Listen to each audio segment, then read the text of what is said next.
कर्मयोगी लाल बहादुर शास्त्री।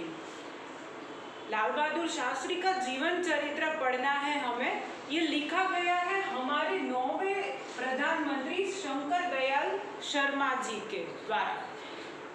शर्मा जी ने यहाँ पे लाल बहादुर शास्त्री का पूरा जीवन चरित्र हमारे सामने रखा है कि लाल बहादुर शास्त्री कर्मयोगी थे, यानी कि वो कर्म में मानने वाले इंसान थे। वो भरोसे के ऊपर, यानी कि नसीब के ऊपर रहने वाले इंसान नहीं थे कि नसीब के ऊपर ठीक है, नसीब में जो होगा वो मिलेगा, वो भरोसे बैठने वाले इंसान नहीं थे। वो कर्मयोगी थे, यानी कि कर्म के ऊपर भरोसा रखते थे। वो सब चीज़ों को ध्यान में रखकर कर्म करते जाते थे और फल प्राप्ति होती थी। यहाँ पे हम शंकर दयाल शर्मा जी ने यहाँ पे कहा है कि शास्त्री जी के नाम के साथ कर्मयोगी विशेषण बिल्कुल उपयुक्त है, यानी कि वो लगता है कि नहीं वो कर्मयोगी थे। अभी यहाँ पे हम कर्मयोगी क्यों कहते हैं शास्त्री जी को? उनका जो सारा जीवन है वो कर्मों से भरा हुआ मालूम पड़ता है। शास्त्री जी थे वो एक साधारण परिवार से थे। उनका परिवार कोई धनवान परिवार नहीं था। वहाँ से ऊपर उठ के वो देश के प्रधानमंत्री बने थे। तो उसमें रहस्य क्या था? उसमें रहस्य था उसका कर्म। वो कर्मयोगी थे। वो उन लोगों में से नहीं थे जो अपने नसीब के ऊपर या अपने सितारों के ऊपर भरोसा करके बैठे रहे, बल्कि वो उन लोगों पर थे जो हमेशा अपने काम के ऊपर चिंतन और मनन करते रहते हैं और अपना जीवन का रास्ता खुद ही बना के आगे चलते रहते हैं। इसीलिए हम ऐसा कह सकते हैं कि शास्त्री जी के लिए कर्म ही ईश्वर था और उसे ही वह रास्ता बनाते हुए किसी भी फल की आशा के बिना वह संपूर्ण भाव से वह कर्म को ही समर्पित रहे थे। उनका जीवन दर्शन है वो गीता के निष्काम कर्मयोगी का प्रतिरूप था। उनका जो जीवन है वो पूरा, जैसे हम गीता में सुनते हैं कि हमें कभी भी फल की आशा नहीं रखनी है और कर्म करते जाना है, बस वैसे ही स्वामी जी ने अपना रास्ता बनाया था। इसलिए हम उसे निष्काम कर्मयोगी कह सकते हैं कि जिसमें कोई भी कामना नहीं थी, कोई भी इच्छाएं नहीं थी, कुछ भी फल प्राप्ति की इच्छा नहीं थी। बस वो अपने देश के लिए अच्छा कार्य करते जाते थे और आगे बढ़ते जाते थे। उनका जो एक दृढ़ निश्चय था, अपना जो उन्होंने गोल बनाया था, जो उद्देश्य था, वो उनके प्रति उनकी एक दृढ़ आस्था थी कि नहीं मुझे ये चीज करनी है और उसे मैं पाकर रहूंगा।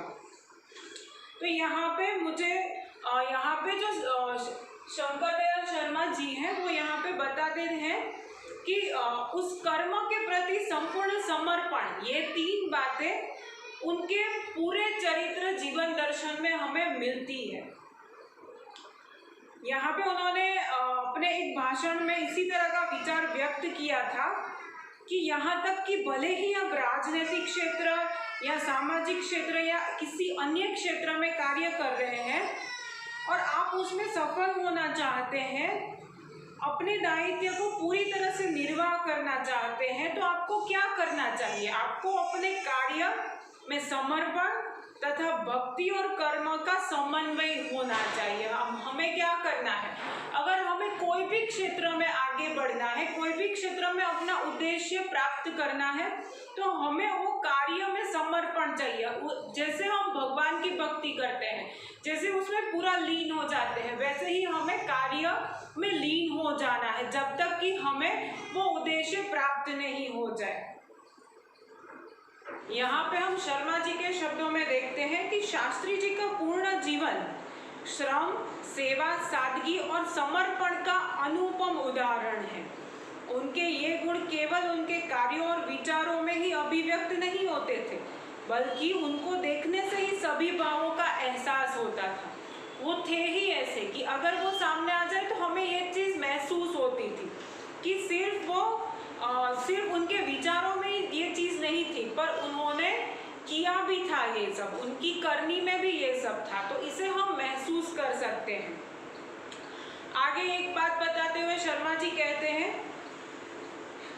कि उनके चरित्र में एक कुछ बड़ी विशेषता थी जिससे देशवासी है उन पे विश्वास करते थे। ऐसा कह सकते हैं कि अगर हम इतिहास पढ़ते हैं तो हमने देखा है कि सबसे पहले नेहरू जी ने देश की बागडोर संभाली थी, लेकिन ये विरासत को संभालना शायद से उनके बस में नहीं था, ये सबको लग रहा था। उसके बाद साफ साफ देखा जा रहा था कि ये विरासत है वो शास्त्री जी संभाल सकते हैं, और शास्त्री जी ने ये चीज़ करके भी दिखाई थी। उनकी सबसे बड़ी विशेषता यही थी। तो वे एक सामान्य परिवार में पैदा हुए, परवरिश भी उनकी सामान्य थी, लेकिन जब भी वो देश के प्रधानमंत्री जैसे महत्वपूर्ण पद पर पहुंचते हैं तभी भी वह सामान्य ही बन के रहते हैं। उन्होंने ये जो शास्त्री जी है उनमें सादगी, विनम्रता, सरलता, ये सब विशिष्ट प्रकार की एक विशेषताएं उनके अंदर भरी हुई है, और इसी वजह से वो गांधी जी के बहुत करीब भी थे। उन्होंने गांधी जी से ही प्रभावित होके 1921 में अपनी पढ़ाई छोड़ दी थी और अपने गांधी जी के आदर्शों पे ही चलना शुरू कर दिया था।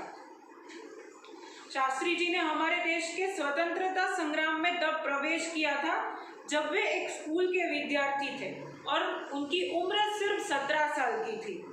गांधी जी के आह्वान को सुनकर वो स्कूल की पढ़ाई छोड़ के बाहर आए थे। उसके बाद उन्होंने काशी विद्यापीठ से अपनी शिक्षा पूरी की और उनका मन है वो हमेशा देश की आज़ादी और सामाजिक कार्यों में लगा रहा। परिणाम यह हुआ कि 1926 में वो लोक सेवा मंडल में शामिल हो गए और जीवन भर उनके सदस्य बने रहे। उन्होंने शामिल होने के बाद भी गांधी जी के जो भी विचार थे, जो भी उनका कार्य था, तभी गांधी जी ये कार्य कर रहे थे कि छुआछूत की जो भी मानसिकता थी हमारे लोगों में उसे वो निकाल रहे थे। तो बस वही कार्य में शास्त्री जी है वो भी लग जाते हैं। उसके बाद 1930 में जब नमक कानून तोड़ो आंदोलन था, उसमें भी वो हिस्सा लेते हैं और उसके परिणाम स्वरूप उनको जेल भी जाना पड़ता है। 1942 में भारत छोड़ो आंदोलन तक ये निरंतर ये जो कार्य है वो चलता रहता है। उनका वो सामाजिक जो कार्य करते रहते हैं वो गांधी जी के साथ खड़े रहते हैं। दूसरी जेल यात्रा उन्होंने सन 1932 में किसान आंदोलन में जब भी भाग लिया था तभी हुआ था उनके साथ। सन 1942 में उनकी जेल यात्रा थी वो लगभग 3 साल की थी। सबसे लंबी जेल यात्रा उनके जीवन की यह मानी जाती है। इसके बाद 6 वर्षों तक वे इलाहाबाद की नगर पालिका से किसी न किसी रूप में जुड़े रहते हैं, तो उससे वो नागरिकों के और करीब आते हैं और उनकी समस्याओं पे अच्छे से चिंतन कर पाते हैं। और साथ ही उनके पास ग्रामीण जो जीवन का अनुभव था उसका भी वो उपयोग करते हैं। अब इसके साथ ही इलाहाबाद नगर पालिका ने जन सेवा का भी अनुभव जोड़ दिया। यहाँ पे शर्मा जी कहते हैं कि शास्त्री जी को भारतीय राजनीति की इतनी सही और इतनी गहरी पकड़ थी कि श्रीमती इंदिरा गांधी है वो भी उन्हें अपना राजनीतिक गुरु मानते हैं। और एक बार उन्होंने कहा था कि उन्हीं के मार्गदर्शन में मेरा राजनीतिक जीवन शुरू हुआ है। देश की आज़ादी के बाद उत्तर प्रदेश तथा केंद्र सरकार में शास्त्री जी भिन्न भिन्न पदों पे रहते हैं और वहीं से आगे बढ़ते बढ़ते वे प्रधानमंत्री के पद पर पहुंचते हैं। उनकी बड़ी सीधी सी धारणा थी कि वे जनता के सेवक, वो ये जनता के शासक नहीं हैं बल्कि सेवक हैं। ऐसी भावना से कार्य करने के कारण उन्हें अपने मंत्रालय में तो लोकप्रियता मिली ही थी, साथ ही साथ सारे देश में लोकप्रियता प्राप्त हुई थी। इसी लोकप्रियता का परिणाम था कि पंडित नेहरू के निधन के बाद, उनके मृत्यु के बाद देश ने उन्हें प्रधानमंत्री के रूप में स्थापित किया था। देश के इस महत्वपूर्ण पद पर केवल वो 19 महीने के छोटे समय में रहे थे, किंतु उन्होंने जो सफलता प्राप्त की थी, जो लोकप्रियता प्राप्त की थी, वह एक उदाहरण है कि शास्त्री जी के सामने अपना उद्देश्य बिल्कुल स्पष्ट था। वो जानते हैं कि उन्हें क्या करना है, उसमें किसी प्रकार का धुंधलापन या भटकाव नहीं था। वे हमारे देश के अत्यंत महत्वपूर्ण पदों पर रहे और इन पदों पर रहते हुए स्वाभाविक रूप से वे उनका वो अधिकार संपन्न भी थे, यानी कि वो इतना वो ऐसे थे कि उन्हें वो पद मिलने चाहिए।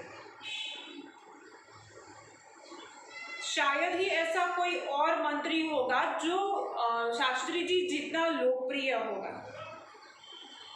उन्होंने अलीगढ़ मुस्लिम विश्वविद्यालय के दीक्षांत समारोह में 19 दिसंबर 1964 को छात्रों के पास जाके उन्हें संबोधित करते हुए कहा था कि अपने भविष्य की मंजिल चाहे जो कुछ भी हो, आप में से प्रत्येक को यह पहले सोचना चाहिए कि आप इस देश के नागरिक हो।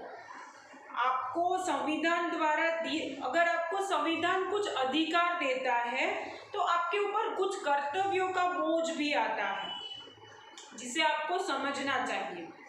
हमारा देश है वो प्रजातांत्रिक है, यानी कि प्रजा के द्वारा चलता हुआ देश है, लेकिन इस स्वतंत्रता का उपयोग एक व्यवस्थित समाज के हित में स्वेच्छा से लगाए हुए प्रतिबंधों की तहत होना चाहिए। यानी कि अगर हमारे देश में स्वतंत्रता है, यानी कि प्रजातंत्र है, कैसे प्रजातंत्र, हम चुनाव करते हैं कि हमें कौन सा नेता चाहिए, है ना, तो क्या हुआ, ये प्रजातंत्र देश है। तो अगर हमें बहुत सारे हक मिलते हैं तो उसके सामने हमारी बहुत सारे फर्ज भी रहते हैं, वो भी निभाना है। आप ऐसा सोचते हो कि आपको बड़े हो के ये बनना है या आप ये हो, तो उससे पहले आपको ये समझना है कि आप इस देश के नागरिक भी हो और इस जो स्वतंत्रता का आप उपयोग कर रहे हो, आप अपने देश में स्वतंत्र हो, आप कुछ भी कर सकते हो, तो अगर आप स्वतंत्रता का उपयोग कर रहे हो तो कैसे करना चाहिए, आपको पूरे समाज का हित समझ के फिर उसका उपयोग करना चाहिए। आपकी वजह से और किसी की स्वतंत्रता भंग नहीं होनी चाहिए।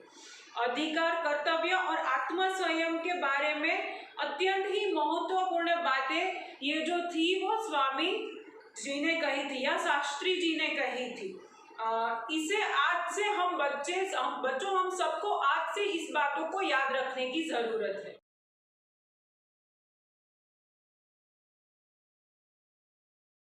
आभार।